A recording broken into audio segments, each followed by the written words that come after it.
Let the kids figure it out themselves. Okay, she asked for it. I live in a Dutch town with a university, and a few years ago, my girlfriend's cousin enrolled there as a foreign student. My girlfriend is Japanese, and her family, her father, mother, sister, and she herself, moved to the Netherlands many years ago. My girlfriend's cousin was living in Japan when she applied to the university. She was accepted and now lives in a student dormitory. My girlfriend's cousin is doing very well in her studies. She has good grades, and she is confidently on her way to getting her degree. This is partly why her family from Japan decided to spend their vacation in the Netherlands this year, to relax and have a family reunion. The story took place during their move. My girlfriend's parents, her cousin's parents, and another family gathered at a restaurant in my town.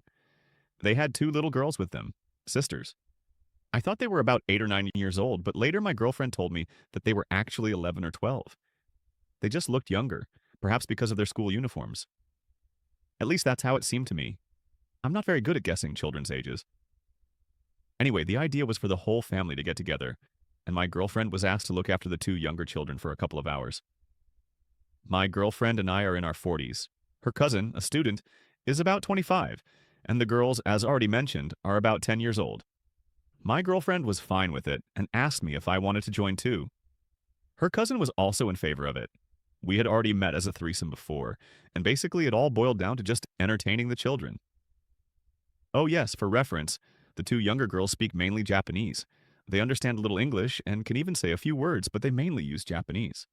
My girlfriend's cousin speaks both Japanese and English, and has also managed to learn Dutch quite well. To be honest, she has only been in the country for a couple of years, and her language skills are very impressive. My girlfriend speaks Japanese, English, and Dutch, and I know Dutch and English, but over the years I have picked up quite a bit of Japanese. So often, but not always, I can understand the gist of what is being said if people don't speak too fast or too complicatedly. So, in the end, we communicated in English and Japanese. And so we were walking with the children around the city, and they were interested in everything. When we passed a playground, it immediately caught their attention. So the three of us decided to sit down on a bench and let the children have some fun. There was a lot there. An inflatable castle, swings, a sandbox for toddlers. In short, plenty to do. The girls wanted to go into the castle, and my girlfriend agreed, but on the condition that they only use the entrance on our side so that we could keep an eye on them. The three of us talked, but kept glancing at the castle, and after about 15 minutes, I happened to notice them at the exit. There was a little girl between them. I'm not sure, but she looked about 8 years old. It's hard to say exactly what was going on, but I saw the girl pointing towards the sandbox, and the three of them headed there. Before I could say anything to my girlfriend, a young woman approached us and asked in Dutch if we had seen a little girl. The coincidence seemed too suspicious, so I asked if she was wearing a pink dress.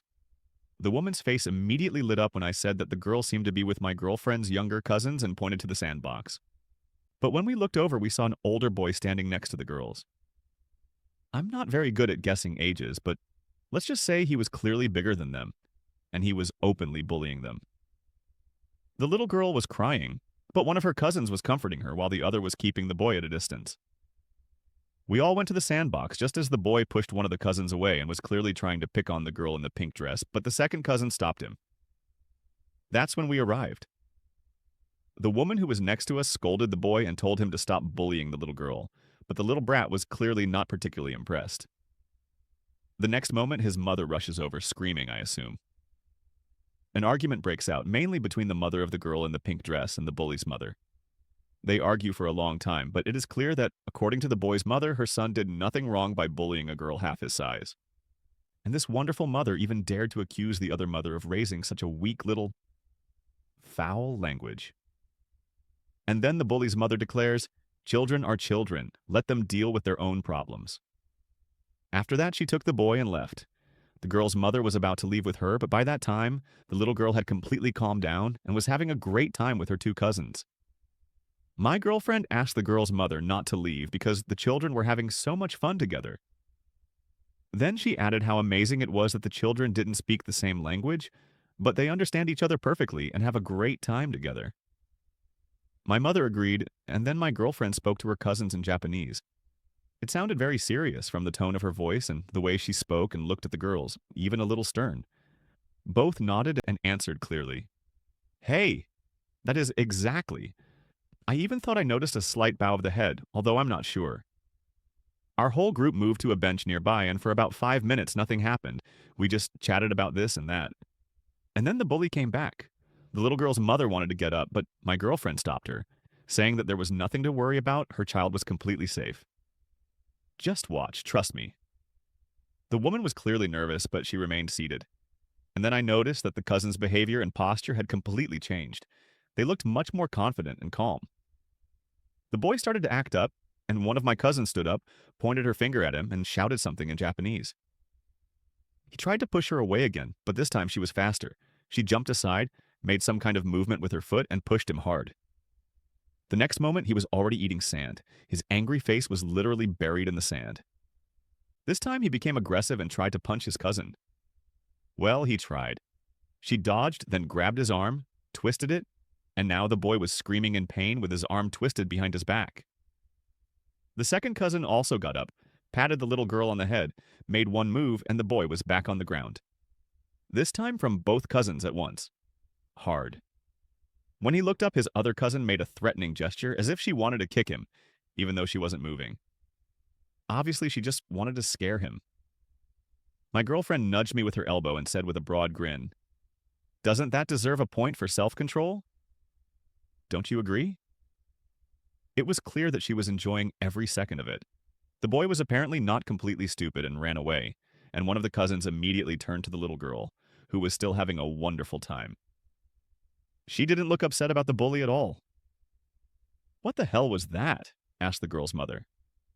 My girlfriend explained that her cousins were taking self-defense classes, which she and her sister had once attended, and that she had decided to use her authority and allow her cousins to defend themselves, without going overboard, of course. The mother wanted to know more about these classes, but unfortunately for her, my girlfriend said that the school was located all the way out in the suburbs of Tokyo, so her daughter won't be able to get there. We chatted calmly for another 10 minutes or so, when suddenly the bully's mother came running up to us again, but this time with a police officer at her side. He wasn't really a police officer, more of a police assistant, without proper training or weapons. They usually just issue fines. He said he had received a complaint from a woman that some people had beaten up her child, to which the girl's mother immediately responded sharply. "You said that children should deal with their own problems." And here's the funny thing. It turns out that the whole scene did not go unnoticed, and before we could say anything, an elderly woman approached us. "I saw everything," she said, and her brat, pointing at his mother, was harassing the girl in the pink dress, and these two wonderful girls stood up for her. Meanwhile, another man approached. "Officer, this bully got what he deserved. He started it, and the girls were just defending themselves." The officer listened to all the testimony and ended up issuing a fine to the bully's mother. I think it was for disturbing the peace, but I don't know the details. By that point, we had already decided to leave and went our separate ways. On the way to the hotel restaurant, my cousins told us the whole story. And I learned something new myself. While they were in the castle, they saw a boy pushing a girl in a pink dress and immediately decided that it was wrong, especially since he was almost twice the size of the little girl. He pulled her hair, even though she was already crying, and that really angered my cousins. But all they did was take the boy away from the girl. One cousin distracted him, preventing him from grabbing the girl by the hair again, and even teased him, while the other comforted the little girl and led her to the exit. The very one we had agreed on. So the girl's mother didn't see her leave and became worried. The other cousin managed to break away from the boy in the crowd, at least at first, and joined her sister at the exit. I asked my girlfriend why they didn't do this right away, to which she replied that they weren't allowed to. The first rule of self-defense, it turns out, is this: always leave if you can. The cousins are already at a level where it is strictly forbidden to use these techniques outside of school, unless there is a real threat, or they have been given direct permission by a senior from the same school. My girlfriend said she would write a report about the whole incident, so that the cousins could take her letter with them. She really wasn't joking when she talked about points for self-control. That's exactly what she was going to write in the letter. Well, in general, this is classic hypocrisy. Let the children figure it out for themselves until suddenly everything goes wrong. Story number 2. My ex decided to sue me and ended up in a mess. I have a 5-year-old daughter from my ex-wife. We separated about 2.5 years ago. Our marriage had its ups and downs. We never fought or argued in the literal sense, but we often emotionally defended our opinions. Still, we always found a common solution. That's That's why I was a little shocked when she said she wanted a divorce. I cried for a couple of days, then went fishing, and then started planning how to fix things. Since neither of us had enough income at the time to keep the car and the house, we agreed that I would sell the car and she would find a real estate agent to start selling our house. But in the end, I had to do everything myself. In any case, we had more debts than money, and she tried to shift all the debts onto me and start with a clean slate herself. I didn't allow it and made sure that all the property and every debt were divided equally. We agreed that our daughter would live with both of us equally because she has the right to have two parents. We promised each other to behave civilly. It didn't last long. We also agreed that since our salaries were roughly the same, neither of us would pay alimony. We also agreed that she would buy most of the clothes and other things for the child, as she would receive child support. In Finland, the state pays about 100 euros per month to help with raising children. After we broke up, she started ordering new furniture even before she found an apartment, and she didn't have the money for it. 2 weeks later, she moved out, and a week after that, I found out from my daughter that she had a new man. I didn't care. I was just a little surprised. She often took sick leave from work, usually for made-up reasons, and when her boss called her out on it, she didn't change her attitude. She just quit. She enrolled in school and soon dropped out too, 2 months later. Then she started demanding alimony from me. We consulted a specialist, and it was decided that I would still not pay her since she had lost her income on her own initiative. As a gesture of goodwill, I offered to pay for our daughter's insurance. I thought the matter was closed, but a few months after our breakup, she became pregnant by a new man.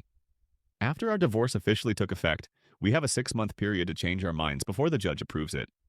She married this man. All this only fueled her new and ever-increasing demands for money.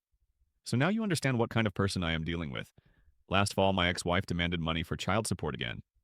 She got a job again, and I knew perfectly well that she was using our daughter as an excuse because she was jealous of my ability to manage finances. I could even afford to go to restaurants and other things with the same amount of money. I told her that if she really needed child support for a valid reason, I would help, but the expenses had to be calculated correctly to understand how much was actually needed. Instead, she demanded 200 euros a month and said that she would be fully responsible for all expenses related to our daughter. She had no real reasons except her desire to control everything. She had always been the kind of person who had to have the last word.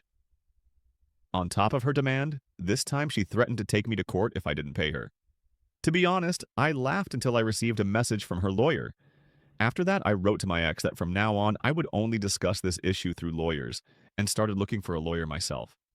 Over the next couple of months, things looked worse and worse for her.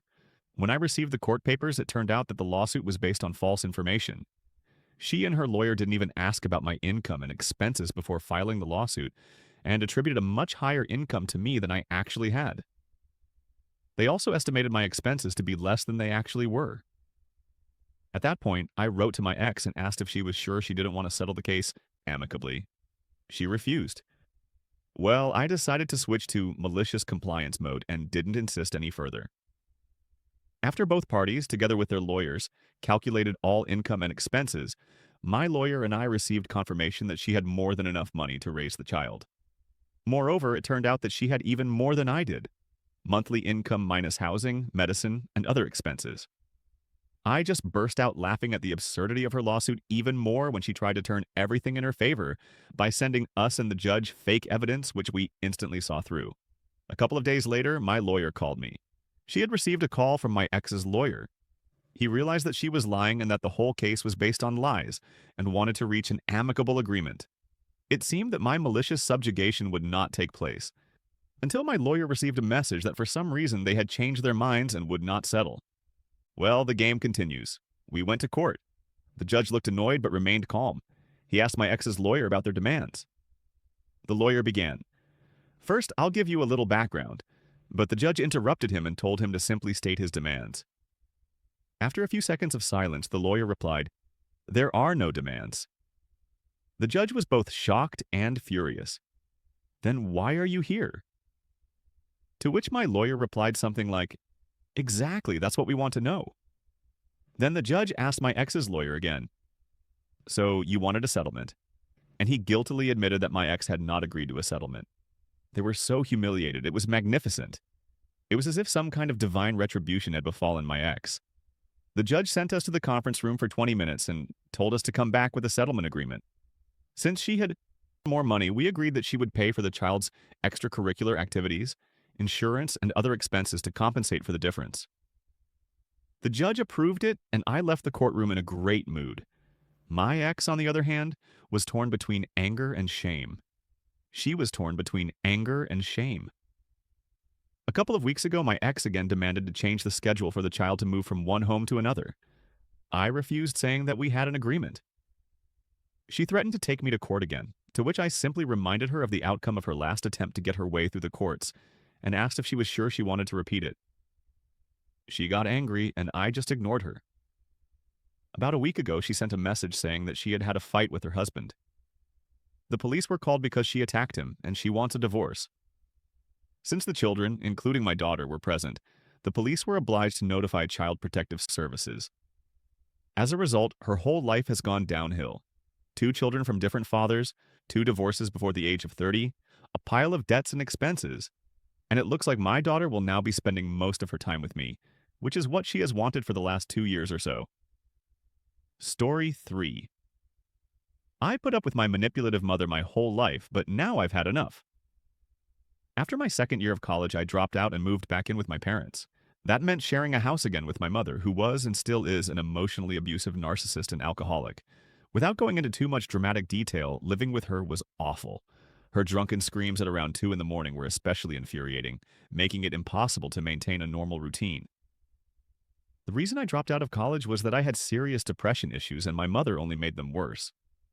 I got a job to start saving money, and she did everything she could to make my life difficult. As I said, her nighttime screams at 2 in the morning were very disruptive, as I had to get up at 6. She tried to force me to quit my job. She takes away too much of your energy, and you need to rest in your condition. What a load of bullshit. She tried to raise the rent when she realized I was saving money and so on. I was in the process of buying a car from her, and sometimes she would just take money from me to pay for something for the car without my permission because, well, it's going to be your car in the end. In short, she did everything she could to keep me sad, dependent on her, and close to her as her emotional support. When I objected, she reminded me that I was still financially dependent on her, which meant that everything would be done her way or else I could leave. At some point, I started dating a guy. I had few friends and no hobbies, so I thought dating would be a good way to meet new people and broaden my horizons. Anyway, I met a very nice, cool guy who became my boyfriend. He introduced me to piggyback rides and blues dancing, as well as a whole community of dancers. Now, instead of just working, coming home, and dealing with my mom, I could go out and have fun with my boyfriend and the dancers. It was socializing and exercise all in one. My boyfriend knew about my problems at home and did everything he could to support me. He even helped me plan my budget so that I could save up for my escape faster. It's worth mentioning that my boyfriend at the time was very knowledgeable about finance and knew his stuff. He had a well-paid job, and although he didn't shower me with gifts, he consistently paid for dinners, dance night tickets, and so on. He also gave me very practical advice. All of this would prove important later on. By this time, a lot of good things had happened in my life. I was no longer stressed about my studies and had really learned to cope with depression. And, of course, my mom became suspicious of my boyfriend and those dancers. After all, if we're just dancing, how come I'm coming home after midnight? My boyfriend was worried that my mom doesn't trust him, so he wrote her a message like, "Hello, author's mother, I am so-and-so, and I invite you to join us for a dance lesson to get to know you better." I thought it was very sweet, and my mom seemed to agree until the last moment, when she chickened out and tried to make me stay home with her. She did this quite often, so I said, "No, you can't cancel anything. I'm going dancing with my boyfriend anyway." It turns out that wasn't the right thing to say. Without going into details, it escalated into an hour-long shouting match where I was disrespectful and ungrateful. I grabbed my car keys to leave, but she snatched them back and said I couldn't use the car anymore. I had already given her over $1,000 for this car, but the papers were in her name, so I knew I was screwed. I also knew that if I tried to grab the keys and drive off, she would actually call the cops. I should note that my father was at home the whole time, but he's such a wimp that he was probably just watching baseball with the volume turned up so he wouldn't hear us. My boyfriend had been texting me the whole time, wondering why I was so late. He had been expecting me and my mom at the dance studio an hour ago and was now getting nervous. When I went into another room, I briefly explained the situation to him, and he replied, "If you pack your things, I can come pick you up right now. You don't have to stay with her if you don't want to. No one had ever offered me such a solution before, and I hadn't even thought about moving in with him, since we had only been dating for 4 months. But once he offered, nothing else mattered. I heard my mother yelling in the other room, and suddenly my outlook changed. I went out to talk to her, and for the fifth or sixth time that evening, she said something like, "If you don't want to follow my rules, then get the hell out of my house." But this time I said, "Okay." She actually stopped yelling, probably because she didn't expect that answer. I calmly went up to my room and locked the door. I wrote to my boyfriend, "Let's do it." Outside, I could hear my mother yelling profanities. I started packing my things. It turned out that my whole life could fit into 3 suitcases, and it took me about an hour to pack. My boyfriend drove up to my neighborhood while I was still packing, so he tried to time everything so that I could go out to him with minimal problems. When my mother's shouting subsided, I took my suitcases and calmly walked to his car. And then my father suddenly decided to intervene, saying, "Author, that's a bad idea." You know how mom will react. She won't like it. As I was leaving, my mother saw me with my suitcases and yelled, "What are you doing?" "I'm getting the hell out of your house." Unfortunately, that's how my father met my parents. My mother is yelling, my father is standing with his arms crossed, and I'm trying my best to stay calm until the suitcases are in the car. The guy awkwardly nodded to my father in a, "Hey man, enjoy your screaming wife" kind of way. And we drove away. I lived with my boyfriend for about 3 months, then moved into my own place. My mother continued to behave like a lunatic, so in the end, both my boyfriend and I had to file restraining orders against her. The judge granted both, and the last time I saw my parents was in the courtroom. My boyfriend and I broke up a few months after everything settled down. He was wonderful, but we weren't compatible as long-term partners, and the stress of my family took a heavy toll on our relationship. But we're still friends, and he still gives me financial advice over coffee. 4 years have passed since then, and my mother is very, very far away from me. But I thought you would like my story of liberation. Well, I hope so, and that you really enjoyed the story of liberation. If so, be sure to like this video and write a comment in support of it. I'm also curious to know which story you liked the most in this video. In addition, I invite you to watch our other videos, which you can find here, and be sure to subscribe to our channel if you haven't already done so. Good luck!